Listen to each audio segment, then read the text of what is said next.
ఈ కమిటీ మమ్మల్ని మేము బలోపేతం చేసుకోవడానికి ప్రజాసేవలో మరింత ముందుకెళ్ళడానికి ఉపయోగపడుతుంది అనేది నా నమ్మకం. Okay, right. దీపక్ రెడ్డి గారు నమస్కారం అండి. ఏంటి సార్ ప్రధానమంత్రి గారిని చాలా రోజుల తర్వాత చూస్తున్నాను, సంతోషము. పాత మిత్రుడు, అదే విధంగా మా పోరాట వీరుడు జూపూడి గారికి కూడా ఒక స్పెషల్ నమస్కారం. ఎందుకంటే అంత కష్టపడి ఆ పార్టీని ఇండిఫెన్సిబుల్ పార్టీని డిఫెండ్ చేస్తున్నారు కనుక వారికి ఒక స్పెషల్ నమస్కారం. అందరికి నమస్కారం. ఇప్పుడు పాయింట్ రమ్మంటారా? ఓకే, పాయింట్ వద్దు కానీ లోకేష్ గారు పిలిచారు, ప్రధానమంత్రి గారు వచ్చారండి. చాలా హ్యాపీగా ఉన్నట్టున్నారు మీరు. సుమారు గంట సేపు ఉన్నారు అక్కడ, పూజలు కూడా చేసుకున్నారు. అసలు చంద్రబాబు నాయుడు గారు ఇల్లు ఎలా ఉంటుందో ఇప్పటి వరకు తెలియదు. మొన్నే తెలిసింది ఇంత అద్భుతంగా ఒక గుడిలాగా ఆయన ఇల్లుని నిర్మించుకున్నారా అని. చాలా హ్యాపీ అయిపోయి ఉంటారు కదా ప్రధానమంత్రి గారు. చాలా అండి. కానీ ఇక్కడ వర్మ గారు అహంకారం కాదు కానీ ఒక ఆస్పెక్ట్ నేను లేవనెత్తాలనుకుంటున్నాను. జగన్మోహన్ రెడ్డి గారు ముఖ్యమంత్రి అయిన ఆ ఫస్ట్ 1 year పీరియడ్ లో మీరు చూస్తే అనేక సార్లు ఢిల్లీ అపాయింట్మెంట్ కోసం ప్రయత్నించి రేపు పోబోతుండారు అని చెప్పి ప్రెస్ లో మీడియాలో వచ్చి వారికి అపాయింట్మెంట్ దొరక్క పోని అనేక ఎగ్జాంపుల్స్ మనం గతంలో చూసాం. కానీ అదే ప్రధానమంత్రి గారు ఈ రోజు హైదరాబాద్ కు వచ్చి చంద్రబాబు నాయుడు గారికి ఇంటికి అండ్ పవన్ కళ్యాణ్ గారి ఇంటికి పోయినారు అని అంటే ఎంత గౌరవము మన రాష్ట్ర నాయకులకి ఉంది. ఆ టైంలో ఆ గౌరవము ఎట్టుండింది అని చెప్పి ఒకసారి చూడొచ్చు. అదే జగన్మోహన్ రెడ్డి గారికి అపాయింట్మెంట్ దొరకకపోయినా ఢిల్లీకి పోయి ఆ రూమ్ లోపలికి పోయే వాళ్ళు ఏ ఒక్క రోజు కూడా, నేను అనేక సార్లు డిబేట్స్ లో వచ్చి లేదని ఎత్తినాను, మీరు రాష్ట్ర పని మీద పోతున్నాను అని చెప్పి చెప్తే ఎందుకు మీరు మంత్రుల్ని తీసుకోపోవటం లేదు, ఎందుకు మీరు సెక్రటరీని తీసుకోపోవటం లేదు, అక్కడ మీరు ఏం పనులు రాష్ట్రం గురించి అడిగినారో చెప్పండి అని అడిగితే ఒక్కసారి కూడా చెప్పలేదు. అంటే కేవలము సొంత కేసుల కోసం బయటపడేదానికే ఢిల్లీకి అప్పుడు పోయినారు. అంటే ఆ గౌరవం ఒకటి, 2 సొంత ఇష్యూస్ కు పోయినారు కానీ రాష్ట్ర డెవలప్మెంట్ కి పోలేదు అనే ఆస్పెక్ట్ నేను లేవనెత్తాలనుకున్నాను. ఇప్పుడు కమింగ్ టు మన మీ డిబేట్ లో చెప్పిన మేజర్ పాయింట్, జగన్మోహన్ రెడ్డి గారు ఎప్పుడు మీటింగ్ పెట్టినా గానీ అనౌన్స్మెంట్ ఏమని వస్తుంది, కీలక భేటీ అని వస్తుంది. ఏముందండి కీలక చేసేదానికి? ప్రజలు తీర్పు ఇచ్చినారు, ఇంకా రిటైర్మెంట్ ప్రకటించేసినారు. ఆ రిటైర్మెంట్ నుంచి బయటకు వచ్చేదానికి ఒక కీలక చర్చనో నాకు తెలియదు.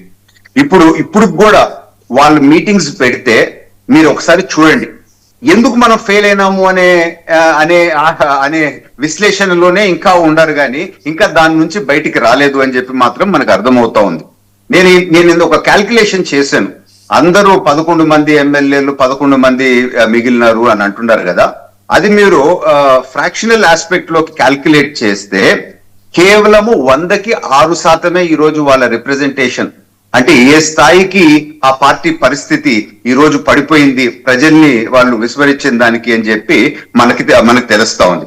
తర్వాత ఆ మీటింగుల్లో నేను అంటాం కాదు, మీరు ప్లే చేయండి ఆ మీటింగ్స్ వీడియోస్, వాళ్ళ లీడర్ల ముఖ చిత్రాలు చూడండి.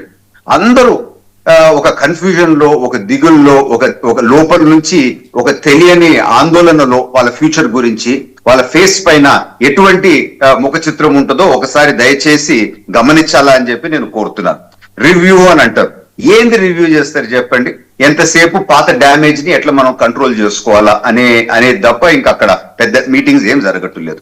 తమాషా ఏంటంటే ఇప్పుడు లోకేష్ గారు ఎప్పుడన్నా ఏదైనా కంపెనీస్ కి మాట్లాడో, సింగపూర్ కి పోయినో, మనకి ఎంప్లాయ్మెంట్ వస్తుంది అనగానే ఇమ్మీడియట్ గా వైసీపీకి సంబంధించిన సోషల్ మీడియా దాని గురించి దుష్ప్రచారాలు స్టార్ట్ చేస్తారు. నాకు ఒకటి అర్థం కావటం లేదు గొడ్డల్ పార్టీ గురించి. వాళ్ళ అధికారంలో ఉన్నప్పుడు గూగుల్ కి పోయి మీరు టైప్ చేసి ఆంధ్రప్రదేశ్ ఇన్వెస్ట్మెంట్స్ అని అంటే అసలు యాడుందో కూడా తెలిసేది కాదు. ఇప్పుడు అదే గూగుల్ తిరిగి ఆంధ్ర రాష్ట్రానికి వచ్చే పరిస్థితులు మనకు కనపడతా ఉంది కదా మన కళ్ళ ముందు. క్లియర్ గా డెవలప్మెంట్ గురించి మనకు తెలుస్తా ఉంది.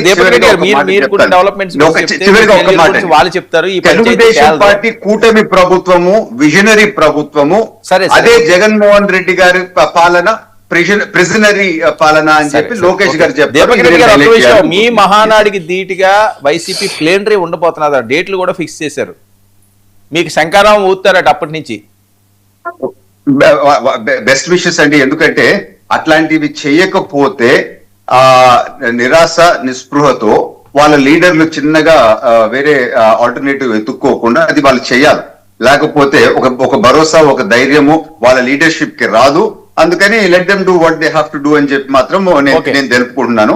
Best wishes to that. So ఇక్కడ ఒకటి ఏదున్నా గానీ ప్రజలు మంచి కోరి చేస్తే it's always welcome in democracy.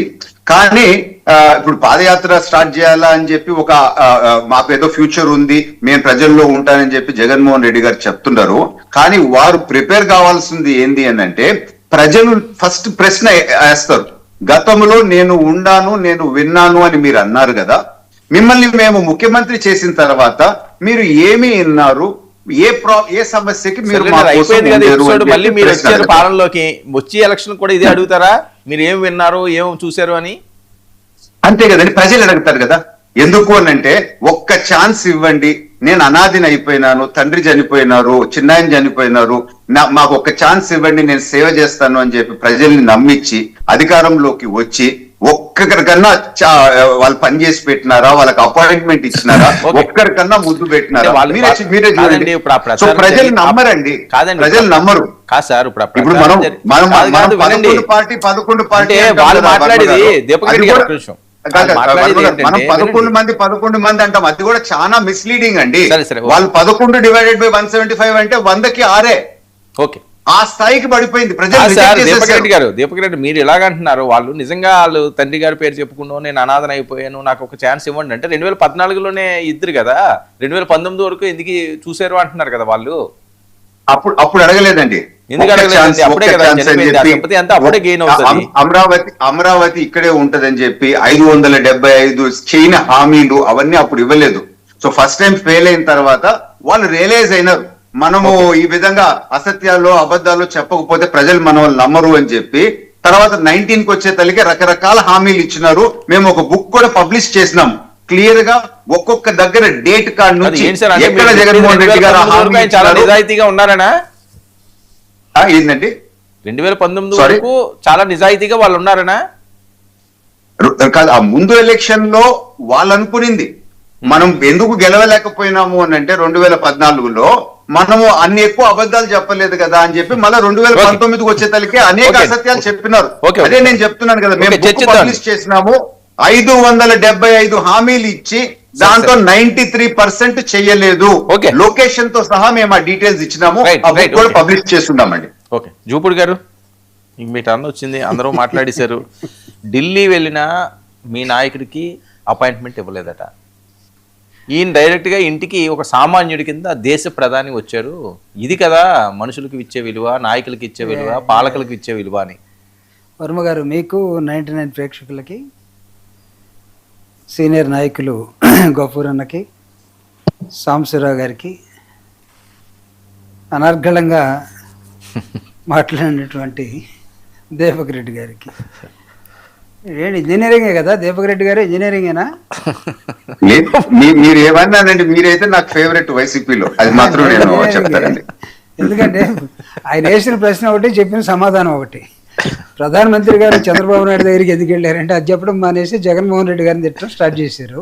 అంటే కాక తెలుగు వాళ్ళకి గౌరవం ఇస్తున్నారు, లేదు అని చెప్తున్నారు. డిబేట్ లో ఉన్న ఇద్దరు పెద్దలు కూడా దీన్ని గమనిస్తూనే ఉన్నారేమో. ఎనీహౌ, నేను ఇంకొక 5 సంవత్సరాలు వెనక్కి వెళ్తాను. అంటే జగన్మోహన్ రెడ్డి గారి అధికారంలో ఉంది 19 నుంచి 24 దాకా. ఆయన ఢిల్లీ వెళ్ళిన ప్రతిసారి అపాయింట్మెంట్ దొరకలేదు, రూమ్లో కూర్చొని మాట్లాడుకొని వచ్చాడు అన్నాడు. కొంచెం రాష్ట్ర విభజన తర్వాత 14 నుంచి 19 దాకా చూద్దాం. చంద్రబాబు నాయుడు గారు 19లో అడ్డం తిరిగి బీజేపీకి, కూటమికి ఏమన్నాడంటే 29 సార్లు ఢిల్లీ వెళితే ఒక్కరోజు కూడా నాతో మాట్లాడలేదు. ఏది ప్రధానమంత్రి గారు ఒక్కరోజు కూడా నాకు అపాయింట్మెంట్ ఇవ్వలేదు, మాట్లాడలేదు. చరిత్ర మర్చిపోయినట్టున్నాడు దీపక్ రెడ్డి గారు. జగన్మోహన్ రెడ్డి గారికి కాదు అపాయింట్మెంట్ దొరకంది, గతంలో చంద్రబాబు నాయుడు గారికి దొరకలా, అందుకే తిరుగుబాటు జరిగింది. దీన్ని నేను ఇక్కడ ఆపేస్తాను. ఎందుకు వచ్చి ఉంటారు? ప్రధాని మోడీ గారు వాళ్ళు బీజేపీ పార్టీ తరఫున ఒక పెద్ద బహిరంగ సభని ఏదో బెంగాల్లో వరగబెట్టామని ఏదో చెప్పుకోవడం కోసం ఏడుకొచ్చి తెలంగాణలో పాగా వేయాలని ఒక దృక్పథంతో ఒక రాజకీయ పార్టీగా వాళ్ళ ఆలోచన ప్రకారం వచ్చారు. వచ్చారు కాబట్టి ఏదో పవన్ కళ్యాణ్ గారికి బాగలేదు, చంద్రబాబు నాయుడు గారు కూడా యాదృచ్ఛికంగా ఇక్కడ ఉన్నారు కాబట్టి ఇద్దరిని కలిస్తే పోద్దులు అనుకొని, నాకు తెలిసి ప్రధానమంత్రి విజిట్స్ ఆ విధంగా ఉండవు.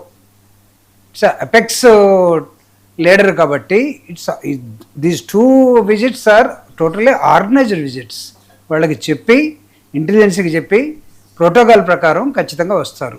అయితే వీళ్ళిద్దరూ చంద్రబాబు నాయుడు గారు ఎందుకు వచ్చాడు, ఆయన వచ్చే టయానికి ఇది క్వశ్చన్. ఇప్పుడు విజయవాడ నుంచి మోడీ గారు వచ్చే టయానికి చంద్రబాబు నాయుడు గారు ఎందుకున్నారు ఇక్కడ, ఆయన ఆంధ్రప్రదేశ్ కదా, హైదరాబాద్లో ఎందుకున్నాడు, ఇది మనం అనలైజ్ చేయగలిగితే ఏం మాట్లాడుకొని ఉంటారు. ఎందుకంటే మనం వెళ్ళలేదు కాబట్టి ఏం మాట్లాడుకొని ఉంటారు వదిలేద్దాం. పవన్ కళ్యాణ్ గారు హెల్త్ బాగలేదు, పాపం ఆపరేషన్ చేయించుకున్నాడు. వీళ్ళిద్దరికీ తెలుగుదేశానికి బీజేపీకి పేటముడి వేసింది ఆయనే కాబట్టి, వాళ్ళిద్దరిని బలవంతంగా జాయిన్ చేసింది కూడా ఆయనే కాబట్టి కూటమిలో, కాబట్టి ఆయన కలవటంలో తప్పులేదు అనుకున్నాం. But what is the need to meet and son and father? ఎందుకు కలిసి ఉండే, ఏదో ఇల్లు చూద్దామని ఇల్లు గుడిలాగా కట్టుకున్నారనే దానికైతే మోడీ గారు ఇల్లు చూడటానికి అయితే పోతాడని నేను అనుకోవట్లే. ఆయన రాజకీయం చేయడానికి వెళ్తాడు. మోడీ గారు ఈ దేశంలో నాకు తెలిసి